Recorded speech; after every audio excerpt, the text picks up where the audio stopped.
Story 1, The Last Customer. My name is Ethan, and when this happened, I was 22 years old. I had just dropped out of community college and needed money fast.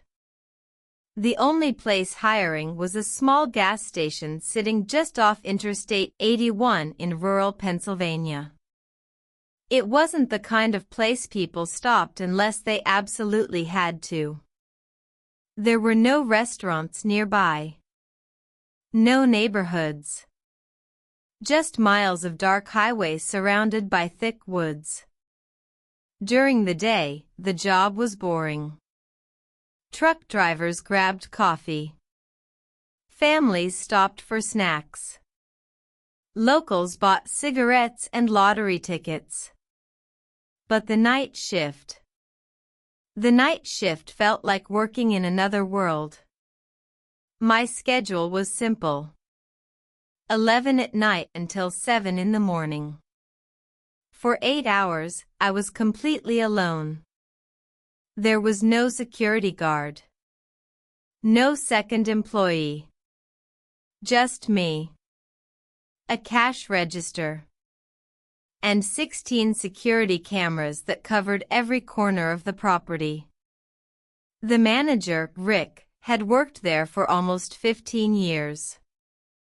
On my first night, he handed me a ring of keys before saying something I thought was strange. Rick smiled, but it wasn't a happy smile. If someone gives you a bad feeling, lock the front door and call the sheriff. I laughed. Seriously? He didn't laugh back. Trust me. You'll know what I mean. At the time, I assumed he was talking about drunk customers. Or maybe drug addicts passing through. It didn't seem like a big deal. The first few weeks were exactly what I expected. Long. Quiet. And painfully boring. Sometimes an entire hour would pass without a single car pulling into the station. I'd clean coffee machines. Restock candy. Check expiration dates. Anything to stay awake. Around 2 in the morning was always the worst. The highway almost completely died. Even the truck traffic slowed down. The only sounds were the refrigerators humming. And the buzzing neon open sign hanging in the window. One rainy Thursday night, I was standing behind the counter scrolling through my phone when a pair of headlights slowly appeared through the front windows. A black pickup truck. Old. Covered in mud. It rolled past the gas pumps. But didn't stop. Instead, it slowly circled the building. Once. Then twice. Then a third time. I frowned. Most customers either parked or left. Nobody drove circles around a gas station at 2:30 in the morning. The truck finally stopped near pump 4. The engine stayed running. But nobody got out. I watched for almost a full minute. Nothing. No movement. No door opening. Just headlights cutting through the rain. I leaned over the counter to get a better look. That's when the driver's door opened. A tall man stepped out. He wore a dark jacket with the hood pulled over his head. Even under the bright canopy lights, I couldn't clearly see his face. He didn't walk toward the pump. He didn't reach for the fuel nozzle. Instead, he just stood there, looking directly at the store. At me. He never waved. Never looked away. He simply stood in the rain. perfectly still. For what felt like forever. A cold feeling settled in my stomach. I couldn't explain why. He hadn't threatened me. He hadn't even moved. But something about him felt completely wrong. Without realizing it, I glanced up at the security monitor hanging above the counter. Camera 7 showed him standing beside the truck. Camera 9 showed the same thing from another angle. He hadn't moved an inch. I looked back through the window. He was still staring. Then, very slowly, he smiled. Not a friendly smile. Not even a normal one. It was the kind of smile that looked forced. As if he knew something that I didn't. I suddenly remembered Rick's words. If someone gives you a bad feeling. For the first time since I started working there, I seriously considered locking the front door. But before I could move, the man finally started walking toward the entrance. Slowly. Without taking his eyes off me. And that's when I realized. He wasn't carrying a wallet. He wasn't carrying car keys. He wasn't carrying anything at all. Every step he took felt painfully slow. The automatic doors slid open. A small electronic chime echoed through the empty store. The man stepped inside. His boots left wet footprints across the white tile floor. He didn't look around. He didn't glance at the shelves. He walked straight to the center of the store. Then stopped. For a few seconds, neither of us said a word. Finally, I forced a smile. Evening. No response. He simply stared at me. His clothes were soaked from the rain, but somehow there wasn't a single drop of water on the floor around him. I remember noticing that immediately. It didn't make any sense. His boots were dripping. But the floor stayed almost completely dry. I tried again. Need help finding something? He tilted his head slightly. Then spoke in a calm, almost friendly voice.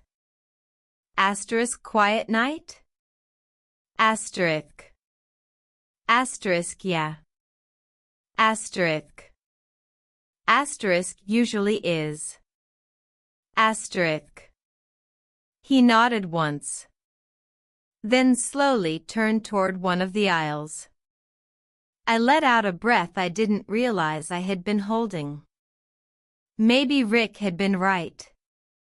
Maybe some people just gave off a bad feeling. The man wandered through the snack aisle without picking up a single item. Then he walked to the drinks. Again. He touched nothing. 5 minutes passed. Then 10. He simply wandered. Always staying where he could see me.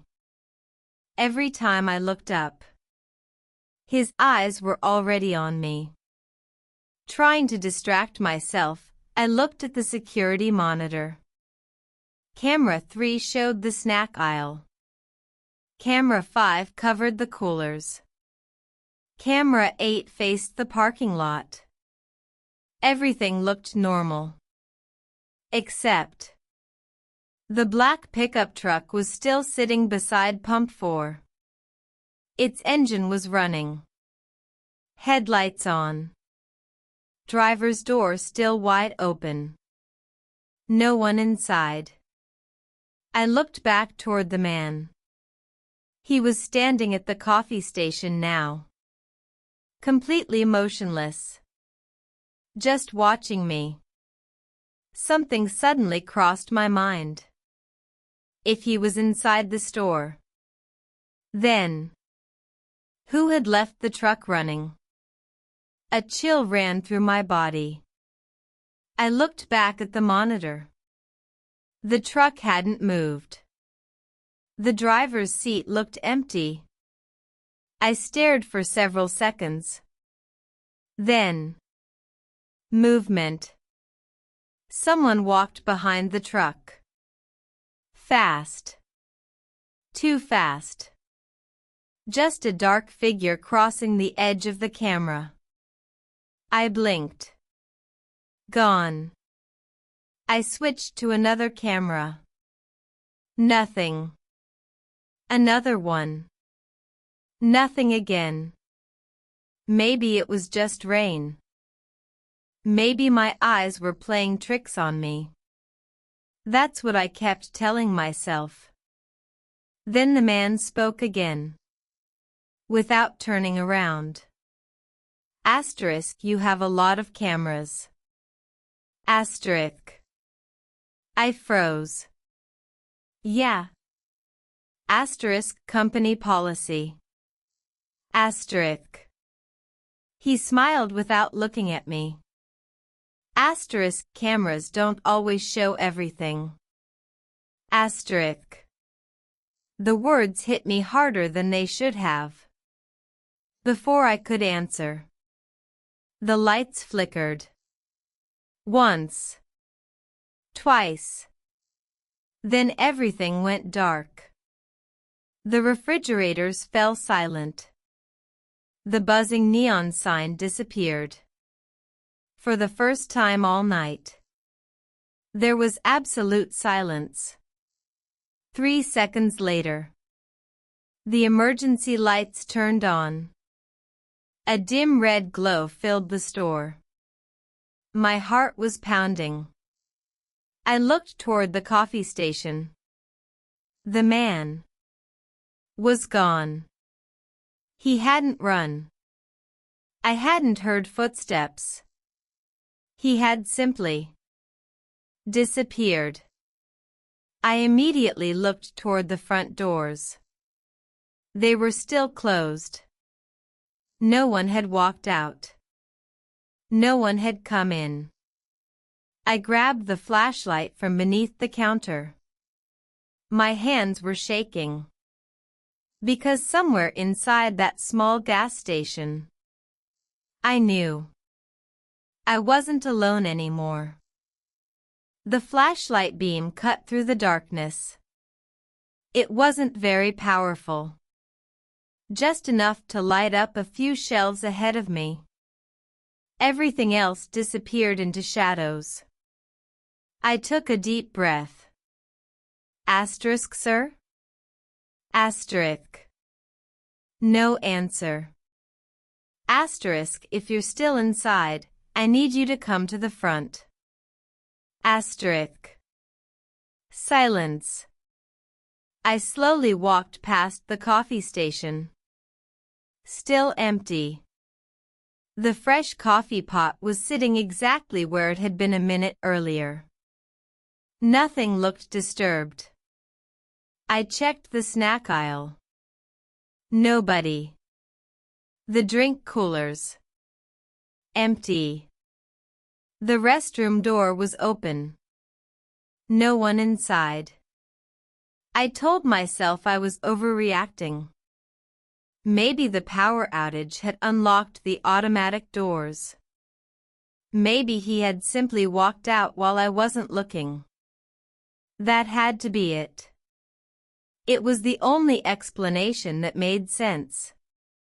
As I turned back toward the counter, I heard it. Tap. A pause. Tap. Tap, asterisk asterisk. The sound came from the stockroom behind the counter. My stomach tightened. No customer was allowed back there. Only employees. I swallowed hard. Asterisk, who's there? Asterisk. Nothing. Then. Tap. One more knock. Closer this time. I climbed over the small employee gate and pointed my flashlight toward the stockroom door. It was halfway open. I was certain I had closed it earlier. The beam of light revealed shelves stacked with boxes, cleaning supplies, cases of bottled water. Nothing unusual. Then I heard breathing. Very slow. Very calm. Coming from somewhere deeper inside. Every instinct told me to leave. To lock the front door. To call the sheriff. Instead, I took one more step. Then another. The flashlight shook in my hand. Asterisk, sir. Asterisk. No reply. The breathing stopped. Complete silence. I swept the light across the room. Nothing. No one. I let out a nervous laugh. Asterisk, you're losing it, Ethan. Asterisk. That's when the radio on my shoulder crackled. Rick's voice came through. Asterisk, Ethan, you there? Asterisk. I grabbed the radio. Asterisk, yeah, the power just went out. Asterisk. Asterisk, listen carefully. Asterisk. His voice sounded different. Almost panicked. Asterisk, is there anyone inside the store? Asterisk. I looked around. Asterisk, I don't think so. Asterisk. There was a long pause. Then Rick asked a question I'll never forget. Asterisk, then who's standing behind the counter? Asterisk. My entire body froze. Behind the counter? I slowly turned toward the front of the store. From the stockroom, I could see the checkout area. The emergency lights painted everything in a dark red glow. At first, I saw nothing. Then, a silhouette. Someone was standing exactly where I had been working all night. Perfectly still. Facing the front windows. I couldn't see the face. Only the outline. The same hood. The same height. The same motionless posture. My pulse hammered in my ears. I whispered into the radio. Rick. Asterisk, he's still here. Asterisk. Rick didn't answer immediately. When he finally spoke, his voice was barely above a whisper. Asterisk, don't let him know you can see him. Asterisk. I felt every hair on my arm stand up. Asterisk, what do you mean? Asterisk. Just stay quiet. And whatever happens. Asterisk, don't go back to the front. Asterisk. Before I could ask why, the radio erupted into loud static. The flashlight flickered once. Twice. Then steadied again. I looked toward the counter. The figure was gone. I rushed out of the stockroom. The checkout area was empty. The front doors were still locked shut by the emergency system. No one could have left. Then I noticed something on the counter. A small piece of receipt paper. It hadn't been there before. With trembling hands, I picked it up. Written across it in black marker were just 5 words. I'm not the only one here. I read the message again. I'm not the only one here. My mouth went dry. There was no signature. No explanation. Just 5 words. Written in thick black marker. I looked around the store. Every aisle was empty. The front doors were still locked. No one was supposed to be inside. Then the power came back. The fluorescent lights flashed on one by one. The refrigerators hummed back to life. The security monitors rebooted above the counter. I rushed over and started checking every camera. Camera 1. Empty. Camera 2. Empty. Camera 3. Nothing. Then I opened camera 7. It showed the front of the store. Just a few seconds earlier. There I was, standing behind the counter. And directly across from me, the man in the black hood. He wasn't moving. He was simply staring. I watched the footage continue. The lights went out. The screen turned black for 3 seconds. When the picture returned, the man was gone. Exactly as I remembered. I sighed. Maybe that was it. Maybe he had slipped outside somehow. Then, something moved at the edge of the screen. A figure slowly stepped out from the stockroom hallway. It wasn't the man in the hood. This person was much taller. Too tall. His head nearly touched the ceiling tiles.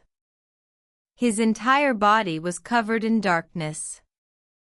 The security camera couldn't seem to focus on him. The image kept flickering. The figure stopped behind me, close enough to reach out and touch my shoulder. But in the video, I never reacted. I just kept staring toward the front doors, completely unaware. The tall figure leaned closer. Its face remained hidden in darkness. Then, it slowly turned and looked directly into the camera. The video froze. A message appeared across the screen. Signal lost. I felt my knees weaken. That was impossible. There had only been one customer. I had searched every room. So, what had been standing behind me? Rick arrived about 20 minutes later with 2 sheriff's deputies. They searched the entire building. The roof. The stockroom. The bathrooms. Even the woods behind the station. Nothing. No footprints. No signs of forced entry. No black pickup truck. It had completely disappeared. One of the deputies reviewed the security footage with me. When the video reached the moment where I had seen the tall shadow, he frowned. Asterisk, what are you looking at? Asterisk. I pointed at the monitor. Asterisk right there, behind me. Asterisk. He looked confused. Asterisk, there's nobody there. Asterisk. I felt my stomach drop. He rewound the footage. Played it again. On his screen. It was just me, standing alone behind the counter. The shadow was gone. The strange figure had completely disappeared from the recording. I didn't know what to say. Rick quietly placed a hand on my shoulder. I told you. Sometimes this place attracts people. He paused, then shook his head. Or maybe. Asterisk something else. Asterisk. I quit the next morning. I never worked another night shift again. A month later, I stopped by the station during the afternoon to pick up my last paycheck. There was a new employee behind the counter. He couldn't have been older than 19. As I turned to leave, I noticed Rick handing him a ring of keys. Then I heard him say the exact same words he'd once said to me. If someone gives you a bad feeling, asterisk lock the front door and call the sheriff. Asterisk. The kid laughed. Exactly like I had. I wanted to warn him.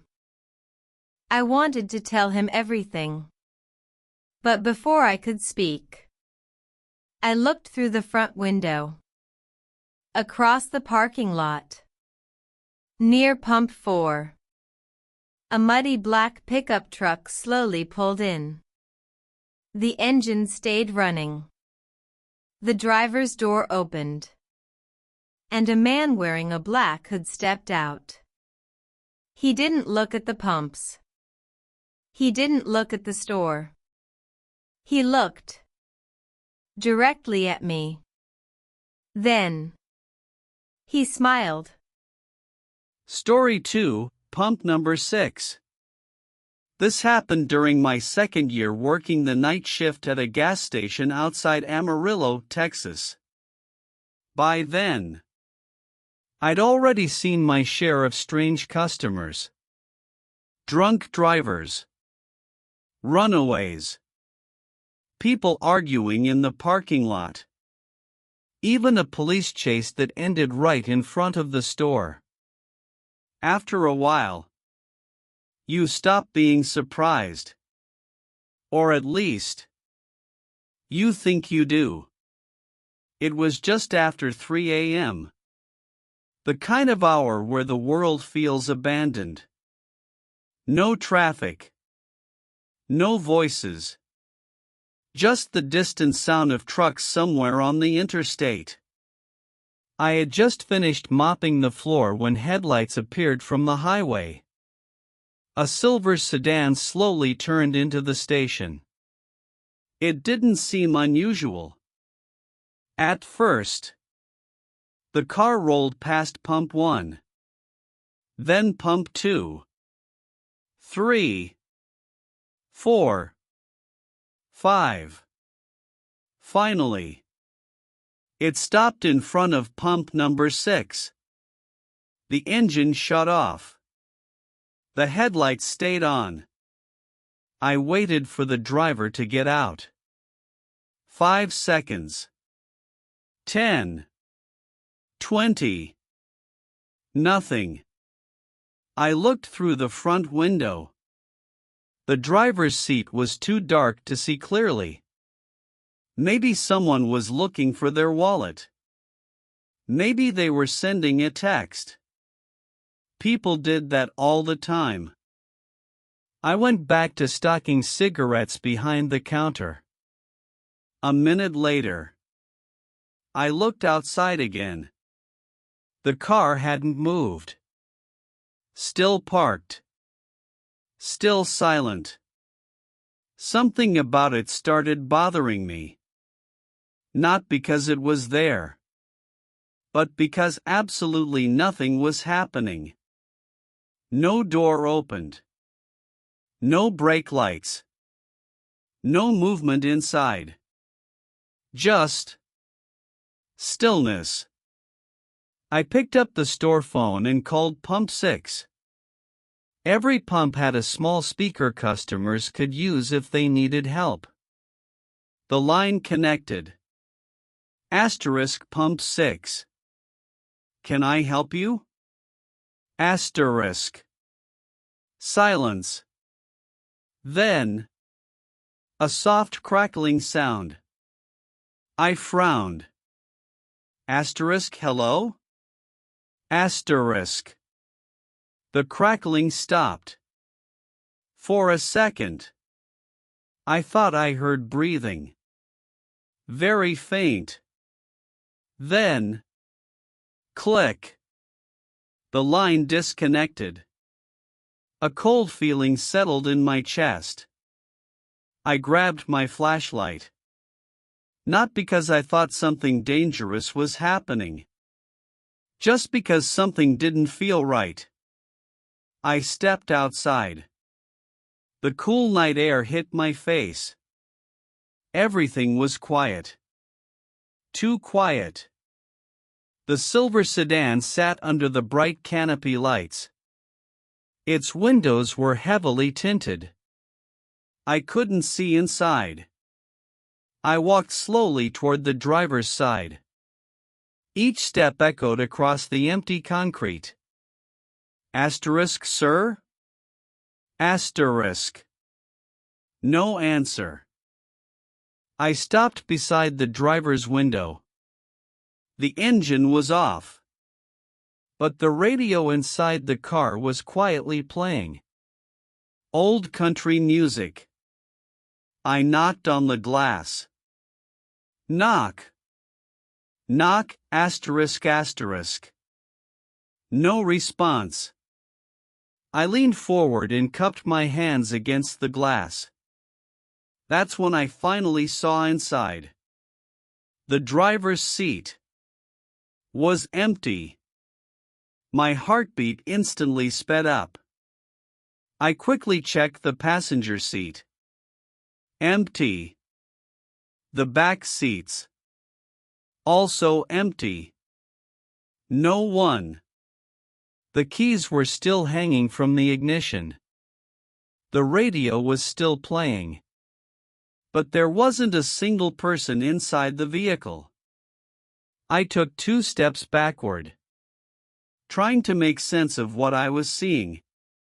Then, behind me, the pump suddenly beeped. Beep. I slowly turned around. The digital display on pump number 6 had come to life by itself. The numbers were climbing.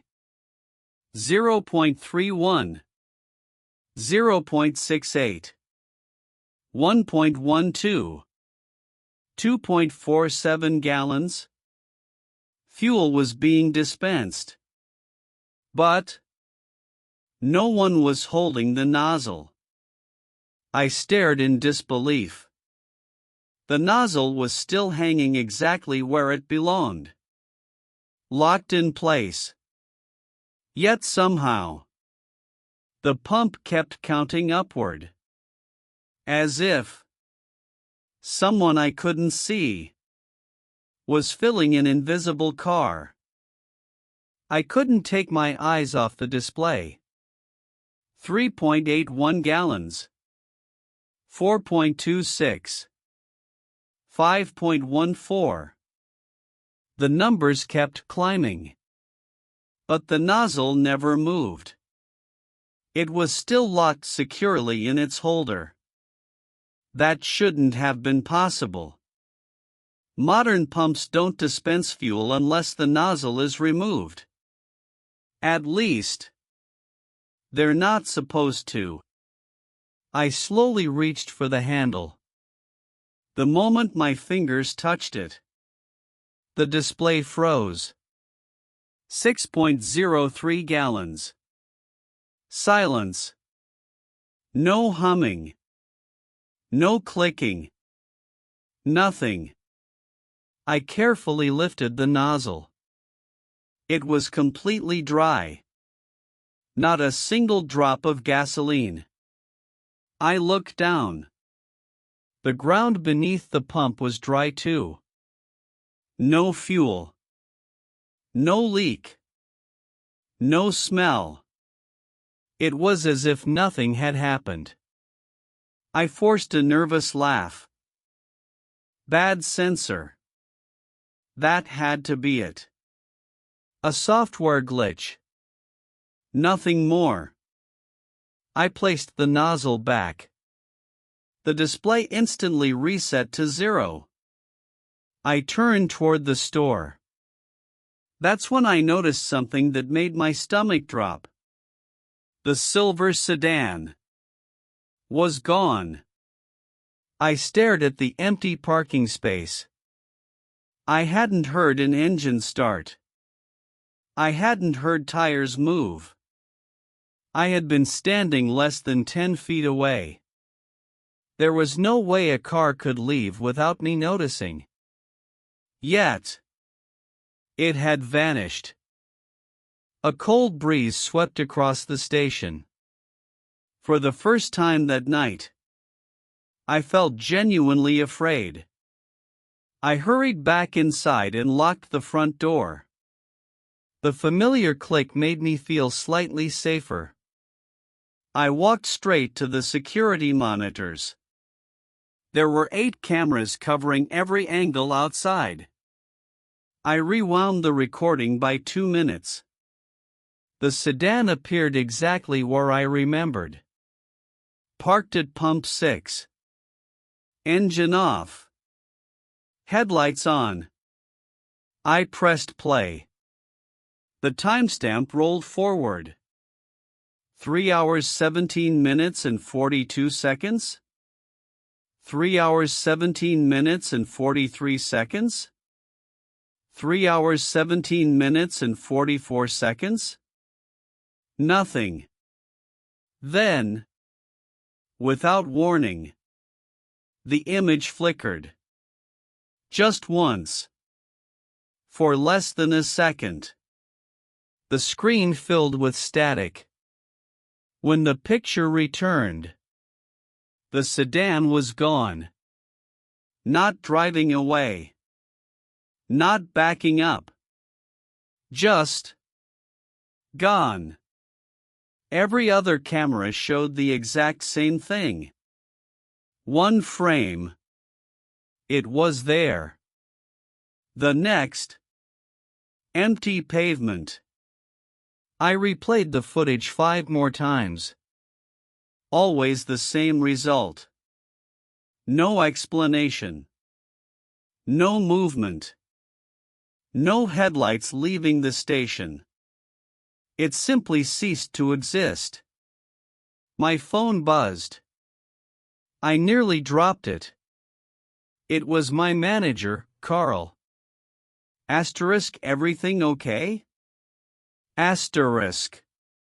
I hesitated.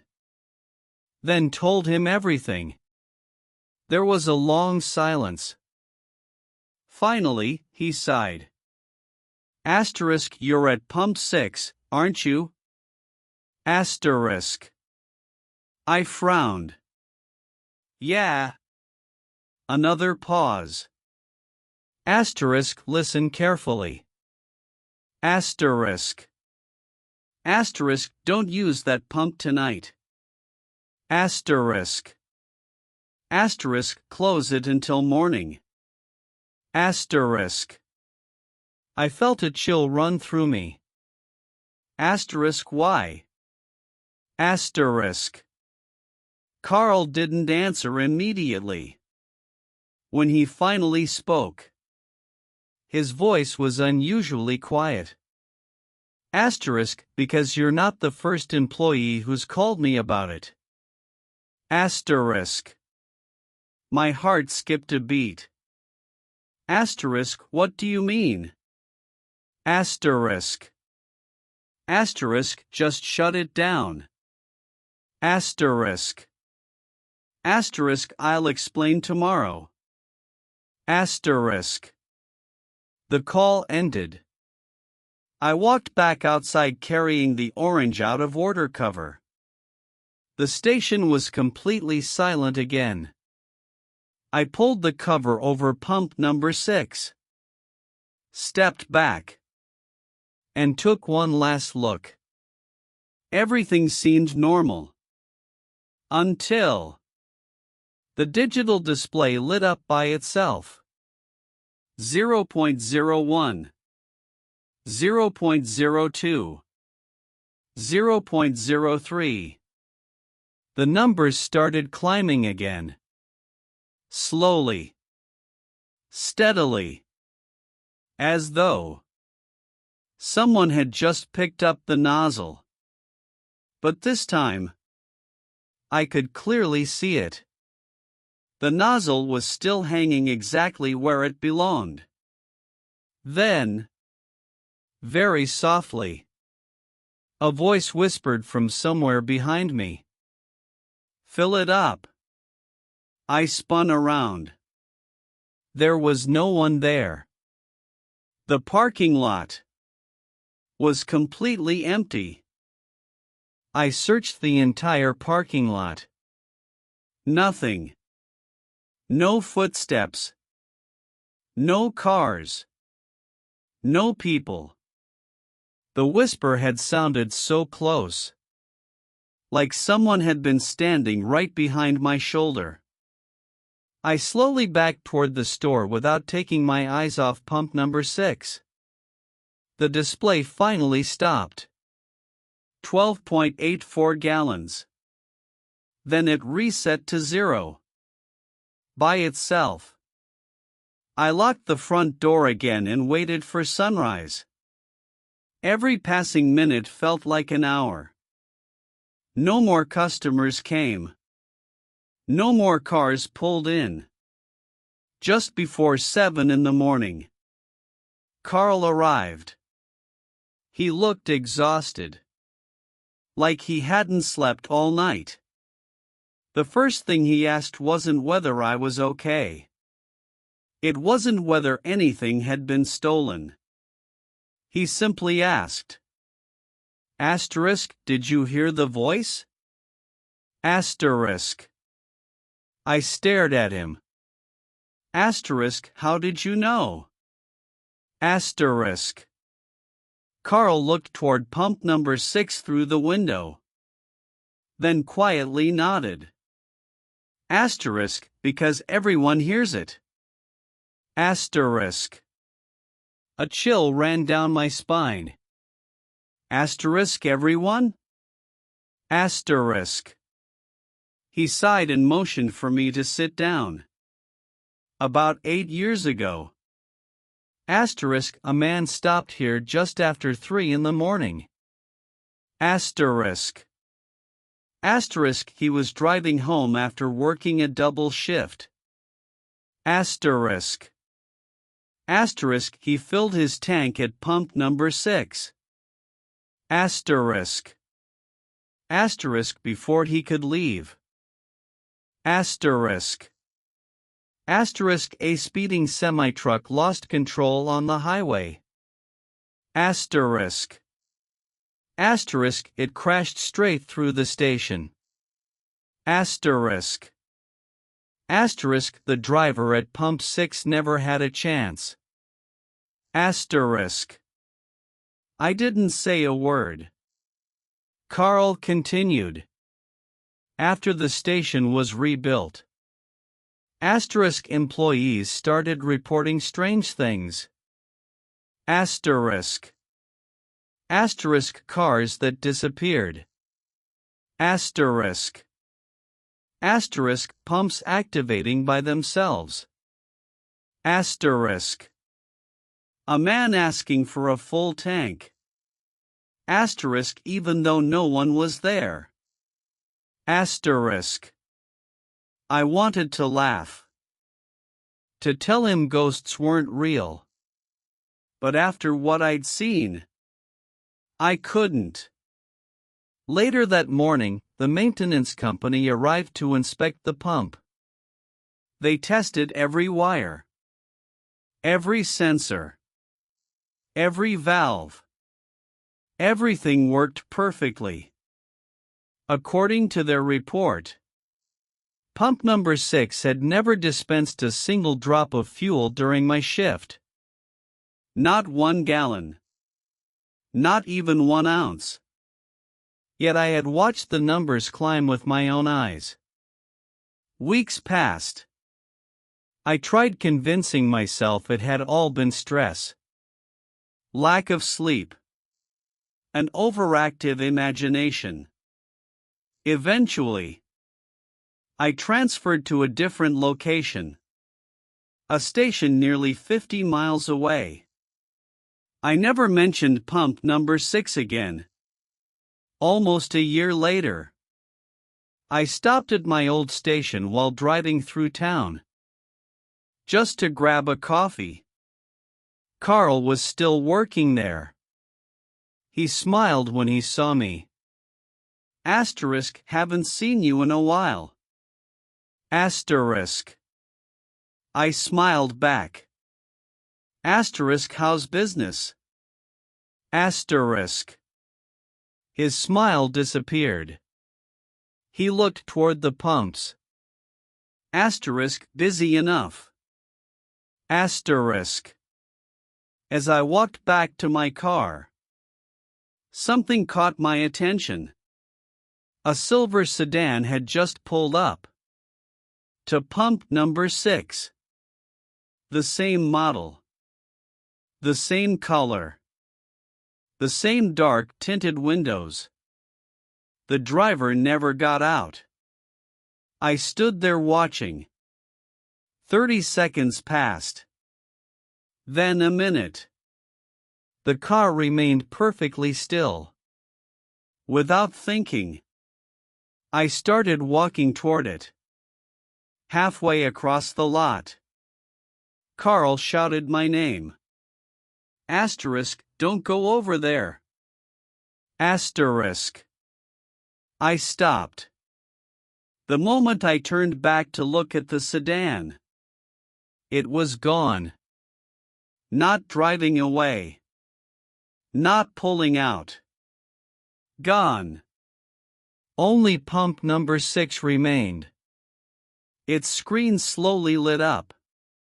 0.01, 0.02, 0.03. Then, one final message appeared across the display. Thank you. Come again. The screen went black. I never stopped at that gas station again. And even now, whenever I need fuel late at night, I always check the pump number first. If it's number 6, I keep driving. Story 3. Don't open the back door. My name is Daniel. When I was 24, I started working the overnight shift at an old gas station in northern Minnesota. Unlike most stations, this one wasn't near a highway. It sat alone on a quiet county road surrounded by thick pine forests. After midnight, you could go an hour, sometimes 2, without seeing another car. It was peaceful. At least, that's what I thought. On my very first night, the manager, Linda, spent about 20 minutes showing me how everything worked. The register, the lottery machine, the coffee station, the security cameras. Everything seemed simple. Right before she left, she stopped at the back hallway. There was a heavy steel door leading outside. She placed her hand on the handle, then looked directly at me. No matter what you hear tonight.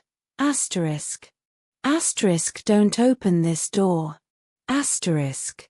I laughed. Why? She didn't smile. Because if someone needs help, they can walk around to the front entrance. That sounded reasonable. But then she added something strange. And if they don't, pretend you didn't hear them. Before I could ask another question, she grabbed her keys and left. The station became completely silent. The hours passed slowly. A few local customers stopped by. An older couple bought coffee. A truck driver grabbed a sandwich. By 1:30, the station was empty again. I made another pot of coffee, checked the cooler temperatures, restocked the shelves. Normal night shift stuff. Around 2:40 a.m. I heard something. Knock. Very soft. Almost too soft to notice. It came from the back hallway. I looked toward the steel door. Maybe a tree branch. Maybe the wind. A few seconds later. Knock. Knock. This time. It was louder. Definitely coming from the door. I walked halfway down the hallway. Hello? No answer. I remembered Linda's warning. Don't open this door. I shook my head. Probably just an animal. I turned around and went back to the counter. 5 minutes later, the knocking returned.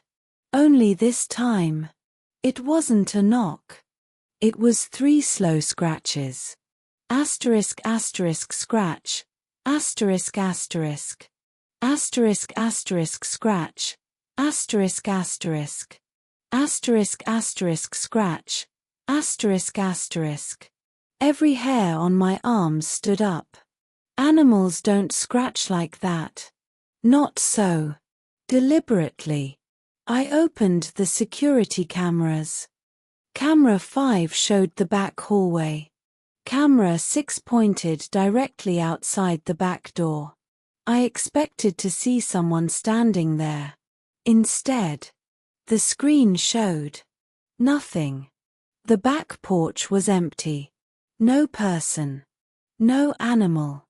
No movement. Then, knock. The sound came again. Loud enough to echo through the hallway. I looked back at camera 6. Still empty. Yet someone, or something, was knocking from the other side. Just then, the station phone rang. I answered immediately. County Fuel. This is Daniel. There was no greeting. Just Linda's voice. Calm, but urgent. Daniel. Tell me one thing. You didn't open the back door, did you? I tightened my grip on the phone. No. It's still locked. Linda let out a long breath. Good. Listen to me very carefully. Whatever you hear. Whatever anyone says. Do not unlock that door. I frowned. Linda, what's going on? There was a pause. Then, I'll explain tomorrow. Just promise me you won't open it. I promise. She hung up. I stared at the phone for several seconds. None of this made any sense. Why would my manager drive home? Only to call and ask about one door? I walked over to the security monitor again.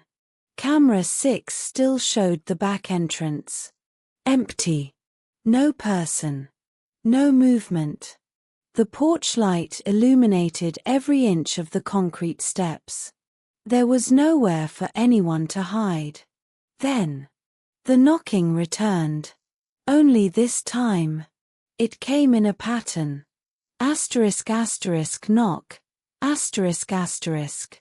Asterisk asterisk knock. Asterisk asterisk. Asterisk asterisk knock. Asterisk asterisk. 3 slow knocks. A pause. Then 3 more. My chest tightened. Whoever was outside wasn't leaving. I grabbed the store keys and walked toward the hallway again. I stopped a few feet from the door. Asterisk the front entrance is open. Asterisk. Asterisk if you need help. Asterisk. Asterisk come around to the front. Asterisk. Silence. For almost 10 seconds. Nothing happened. Then a voice answered. Soft. Weak. Almost pleading. Asterisk please. Asterisk. Asterisk I can't. Asterisk. It sounded like an older man. Out of breath. Cold. Scared. Asterisk please. Asterisk. Asterisk just open the door. Asterisk. I took another step forward. Every instinct told me someone needed help. Maybe he'd fallen. Maybe he was injured. Maybe Linda had overreacted. I reached toward the lock. Then something caught my eye. The security monitor. Camera 6. I looked back at the screen. The porch was still empty. No one. Not even a shadow. Yet. The voice continued. Asterisk Daniel. Asterisk. My blood froze. I had never told anyone my name. Not tonight. Not outside. Asterisk please. Asterisk. Asterisk I know you're there. Asterisk. Asterisk open the door. Asterisk. The voice was clearer now. Closer. Almost as if the speaker was standing inches away. I slowly backed away from the hallway, trying to convince myself I was imagining things. Then the scratching started again. Only much louder. Asterisk asterisk scroll up. Asterisk asterisk. Like metal claws dragging across the steel door. The entire door vibrated. Dust fell from the frame. I immediately called 911. The dispatcher answered. Asterisk 911. What's your emergency? Asterisk. I explained everything. The knocking. The voice. The scratching. She became quiet. Then asked. Asterisk can you see the person outside? Asterisk. Asterisk no. Asterisk. Asterisk the camera shows nobody. Asterisk. Another pause. Asterisk deputies are on the way. Asterisk. Asterisk stay inside. Asterisk. Asterisk do not open that door. Asterisk. That was the second person to tell me the exact same thing. I locked the office door behind the counter. The next 10 minutes felt endless. Every few seconds. The knocking returned. Always 3 knocks. Always followed by silence. Then, without warning, the station lost power. Everything went black. The refrigerators shut off. The security monitors died. The only light left was the moonlight shining through the front windows. In the darkness, I heard one final sound. Not from the back hallway, not from outside, but from somewhere inside the store. A quiet whisper, only a few feet away. Asterisk you should have opened the door. Asterisk. I slowly turned my flashlight toward the sound. The beam stopped on the end of aisle 3, where someone was standing perfectly still, watching me. Their face, Hidden in complete darkness.